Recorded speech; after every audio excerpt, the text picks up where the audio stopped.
Hello mga katugsok, magandang araw po sa ating lahat, no? So Magandang ngayong araw araw naman. na to ay meron akong tanong sa inyo na may kasamang logic. Kaya itong tanong na to, itong logic na to ay may kasamang serious mood. Hindi tayo pwedeng tumawa, kaya it's very serious and it's very difficult. Handa na ba ka? Uy, Tagalog ba? Handa ka na ba? Ito na. Unang tanong. Ang shampoo, pag binawasan ng isa, ilan ang natira?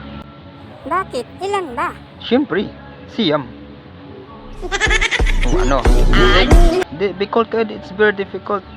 Pangalawang tanong. Anong puno ang hindi mo pwedeng akyatin? Ano naman? Di, punong nakatumba. It's very difficult, guys. It's very serious. Pangatlong tanong.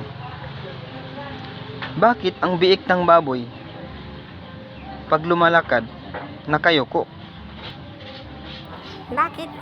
Alam mo kung bakit? Kasi nahihiya sila dahil ang mama nila ay baboy.